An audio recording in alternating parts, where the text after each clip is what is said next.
والصلاة والسلام على رسوله الكريم وعلى آلہ وصحبہ اجمعین، اما بعد۔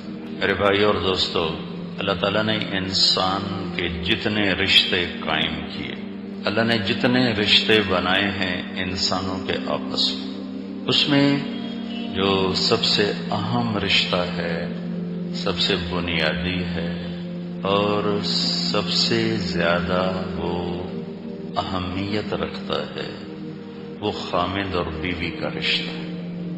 اللہ تعالیٰ نے جتنی آیات اس رشتے کے لیے اتاری ہیں اتنی اور کسی رشتے کے لیے نہیں اتاری۔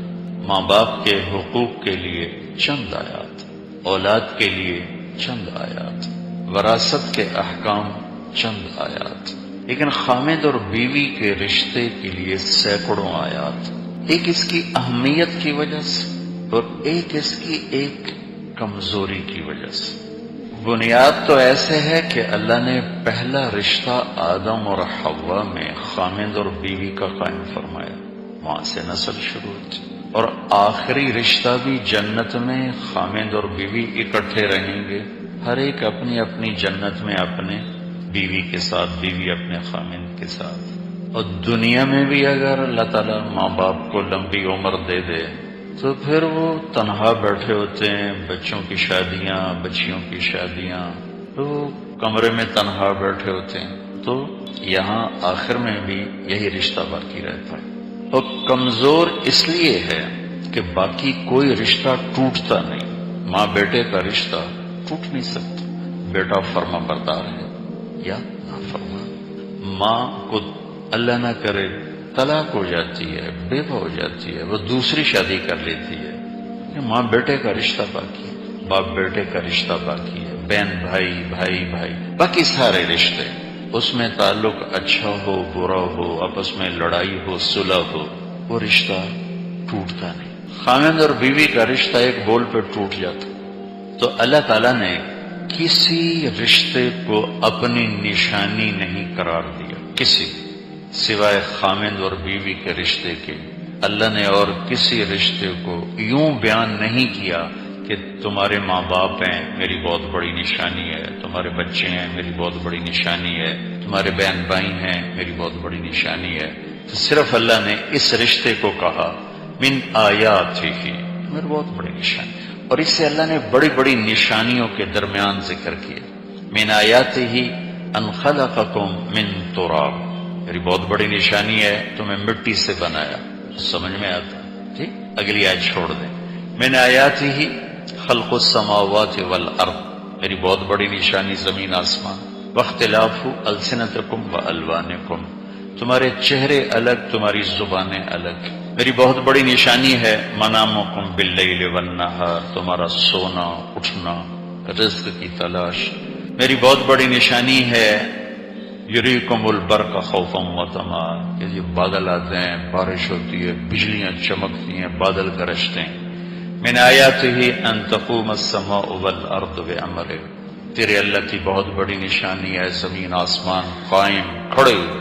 ٹھیک، یہاں ہماری عقل ساتھ ساتھ چلتا ہوں، واقعی واقعی واقعی۔ اب میں وہ آیت پڑھتا ہوں جو میں نے چھوڑ دی تھی، شاید کبھی ہمارا ذہن بھی نہ گیا ہو کہ اللہ نے کس طرح اس رشتے کو بیان کیا ہے۔ من آیاتہ ان خلق لکم من انفسکم ازواجا لتسکنوا الیہا وجعل بینکم مودۃ ورحمہ ان فی ذلک لآیات لقوم یتفکرون۔ سب سے طاقتور لفظ استعمال کیا ہے؟ یتفکر، للعالمین ہے، یسمعون ہے، یعقلون ہے، اور صرف یہاں ہے یتفکرون۔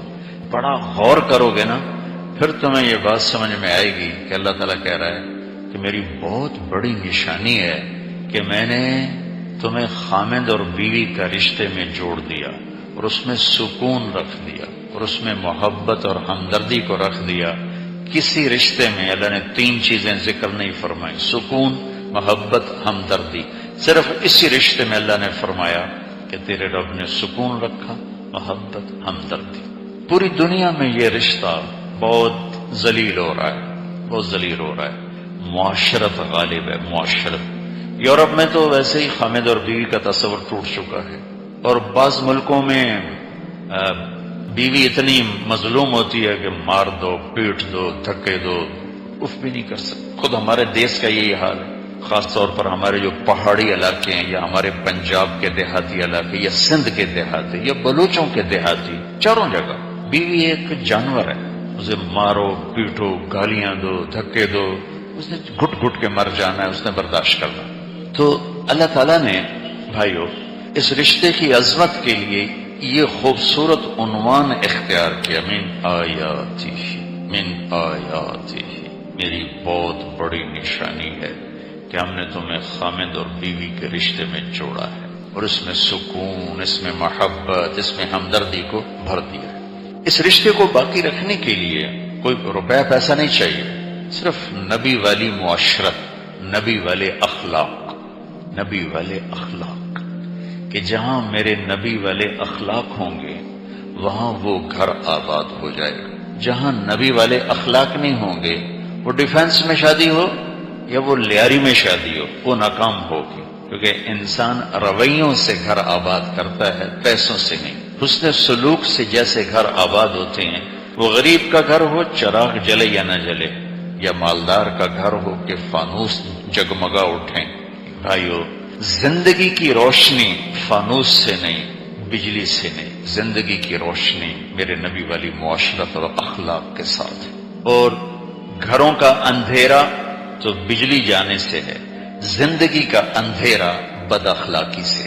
جب مرد کی زبان تیز ہو وہ گھر نہیں چلے گا، یا عورت کی زبان تیز ہو گھر نہیں چلے گا. اس لیے طلاق رکھی گئی کہ نہیں گزارا ہو رہا تو عزت کے ساتھ الگ ہو جاؤ. میرے نبی نے 11 شادیاں کی، 13 نکاح کیے، 13 نکاح، 11 شادیاں. 2 نکاح ہوئے اور رخصت ہونے سے پہلے طلاق دی تھی. تو ایک راستہ رکھا کہ نہیں گزارا ہو رہا تو علیحدگی ہو سکتی. ہمارے ایک دفعہ ایک بچی میرے پاس رات کو گاؤں میں، رات کو عشاء کے بعد پہنچ گئی. ارے کہاں سے آئی ہو؟ میں جنگ سے آ رہا ہوں. جنگ وہاں سے 1.5 2 گھنٹے بسوں پہ آؤ، 2-2.5 گھنٹے کا سفر. ارے میرے پاس کیا لینے ہے؟ مجھے طلاق دلا دے، میرا خامند مجھے روز مارتا ہے، روز مارتا ہے. میں ماں باپ سے کہتی ہوں، وہ کہتے ہیں قتل کر دیں گے، طلاق نہیں دیں گے. گزارا کر، گزارا کر، گزارا کر، ہمارے گھر میں آئی ہم تمہیں قتل کر دیں گے. تو مجھے طلاق لے کر دے دو. میری بس ہو گئی کہ روزانہ مارتا ہے. بعض ایسے درندہ نما انسان آتے ہیں، بعض ایسی بد زبان عورت ہوتی ہے کہ برداشت ہی نہیں ہوتا.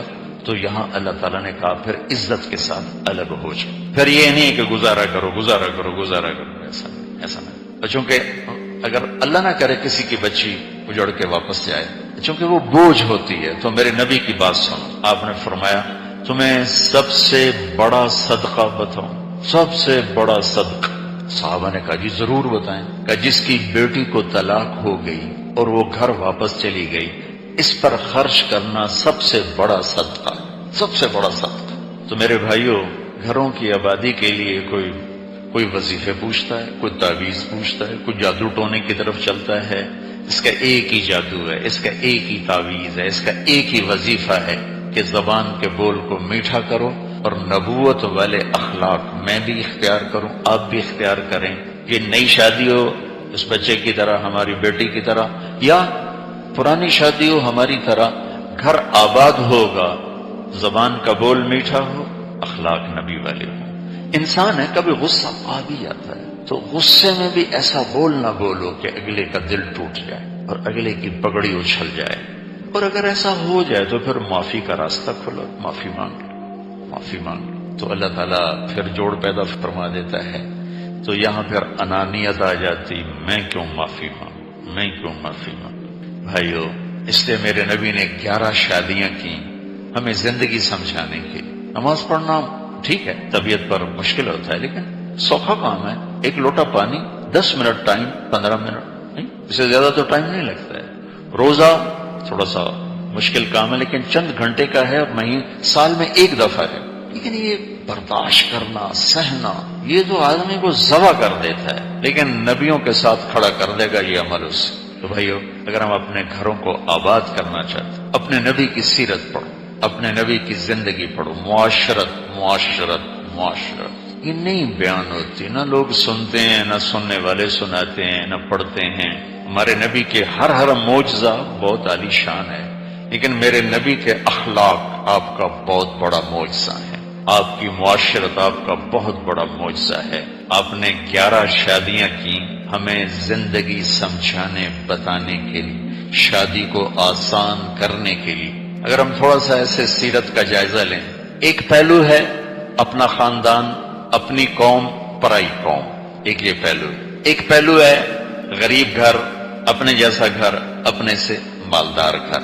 ایک پہلو ہے چھوٹی عمر، ہم عمر، بڑی عمر۔ یہ 3 پہلوؤں کی 3 قسمیں ہیں۔ میرے نبی نے سب میں شادیاں کی، سب سے پہلی شادی بڑی عمر کی عورت کے ساتھ کی، اپنے سے بڑی عمر، اپنے سے مالدار ہے۔ برابر کی عمر میں شادی کی، حضرت سودا۔ چھوٹی عمر کی لڑکی سے شادی کی، حضرت عائشہ رضی اللہ عنہ۔ پھر ایک اور پہلو ہے مطلقہ، بیوہ، کنواری۔ یہ چوتھا پہلو ہے، مطلقہ ہو، بیوہ ہو، کنواری ہو۔ تو آپ نے پہلی شادی بیوہ سے کی، دوسری شادی بیوہ سے کی، ایک شادی مطلقہ سے کی، ایک شادی کنواری سے کی ہے، باقی یا مطلقہ ہیں یا بیوہ ہیں یا باندی سے آزاد ہوئی ہیں۔ یہ شادیاں آپ نے کی۔ اس میں بھی آپ نے وسعت رکھی۔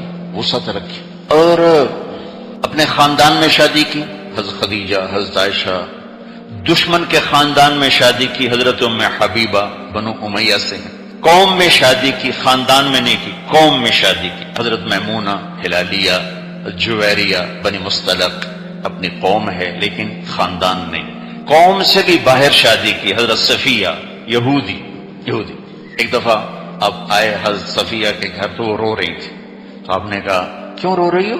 کہا مجھے میری سوگنے کہتی ہیں یہودی کی بیٹی۔ تو آپ نے کہا تو ان سے کہہ میں نبی کی بیوی ہوں اور نبی کی بیٹی ہوں، کہ میرا باپ یعقوب جو بنی اسرائیل سے، اور میرا خامن جناب رسول اللہ صلی اللہ تعالی علیہ وسلم۔ تو اس کو وسعت دی۔ ہماری کتنی بچیاں بیٹھی رہتی ہیں، بھائی ہم میمن ہیں، میمنوں میں شادی کریں، ہم راجپوت ہیں، راجپوتوں میں ہی شادی کریں، ہم تو بٹ ہیں، ہم بٹوں میں ہی شادی کریں، ہم ارائیوں میں شادی کریں، ہم سندھیوں میں شادی کریں، ہم پنجابی ہیں، ہم پنجابی میں، ہم پٹھان ہیں، پٹھانوں میں کریں۔ کتنی بچیوں کی عمر ڈھل گئی، ختم ہو گئی۔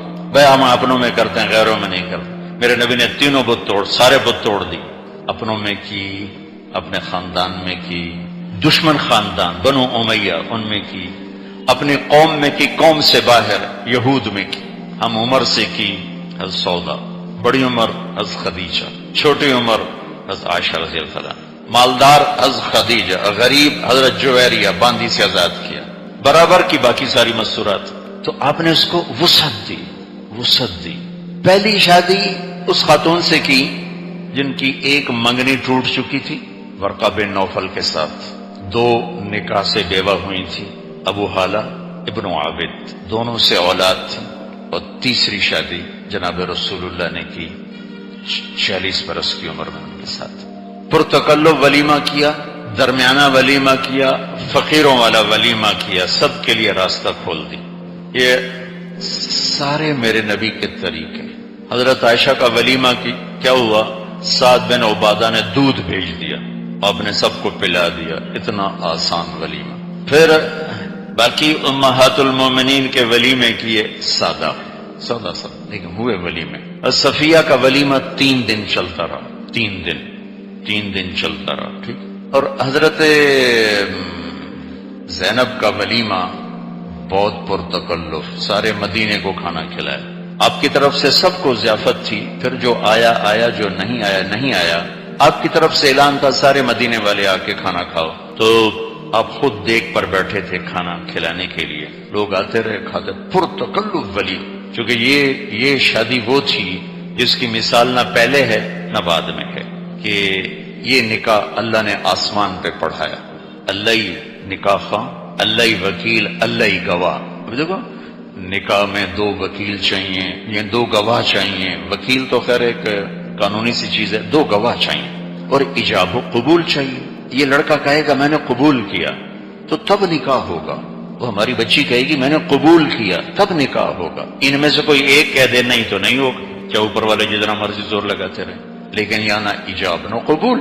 ہمارے ایک دوست تھے زمیندار، ان کے گاؤں کا ایک بچہ چھوٹی عمر میں بسوں پہ کنڈکٹر نوکری لگ گیا، تو ان کی جوانی ہوتے ہوتے ان کی زبانوں پہ چڑھ جاتا، استاد جی آن دے، استاد جی جان دے، استاد جی کٹ لو، استاد جی روک لو. وہ سارے بس کو ریورس کروا رہے ہیں، آگے کر رہے ہیں. ہوتا یہ ہے نا ہمارا ماحول. تو اس کا نکاح تھا، تو مولوی صاحب نے کہا بھائی فلانے دے دیے تے اتنا مارے تے تیرے نکاح وچ دتی تو قبول کیتا. وہ ساری زندگی آن دیو جان دیو، انہوں نے کہا جی آن دیو.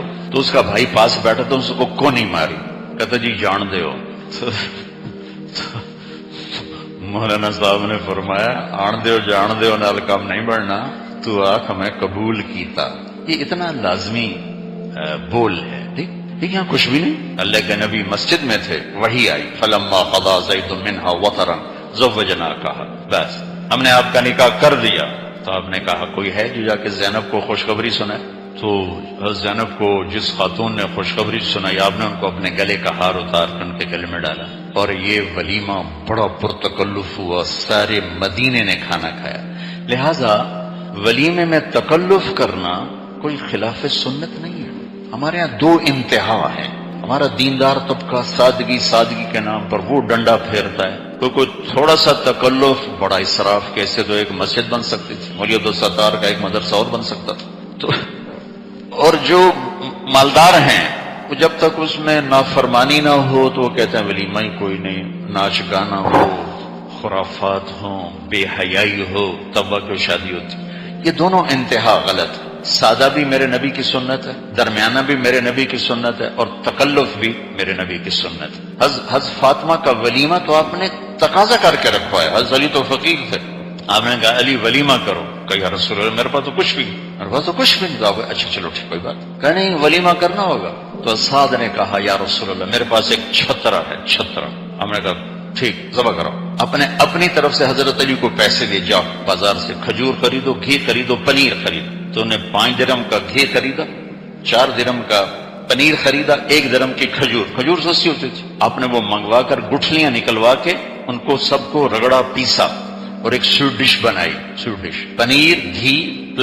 پنیر گھی اور کھجور، 3 چیزوں کی. اور ولیمے پر یہ آپ کی طرف سے رکھوائی گئی سویٹ ڈش.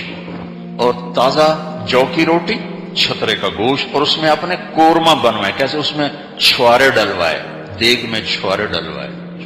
اور 7 کھانے پر انگور، تازہ کھجور، گوشت اور روٹی. اور آپ خود بیٹھے تقسیم کرنے کے لیے. اور حضرت انس فرماتے ہیں ہم نے ایسا پرتکلف ولیمہ کبھی نہیں کھایا. تو سارے میرے نبی کے طریقے سب.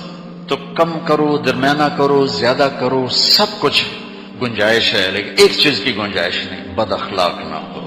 بد اخلاق نہ ہو، بد اخلاق نہ ہو. ورنہ میں اپنا گھر اجاڑ دوں گا اگر میری زبان ایسی ہوگی. میں پچھلے 15 سال سے یہ مضمون بیان کر رہا ہوں کہ ہماری معاشرت بہت ٹوٹ چکی ہے، بہت ٹوٹ چکی ہے. چھوٹی چھوٹی باتوں پہ طلاق ہو رہی ہے، چھوٹی چھوٹی باتوں پہ ساس سسر سیخ پا ہو رہے ہیں. پرسوں ایک اسلام آباد سے اچھا بڑا افسر فون آیا کہ حضور میری ماں کہہ رہی اپنی بیوی کو طلاق دے یا میں تیرا گھر چھوڑ کے چلی جاؤں. میں کہہ رہے بھائی، نہ ماں کو جانے دے نہ طلاق دے.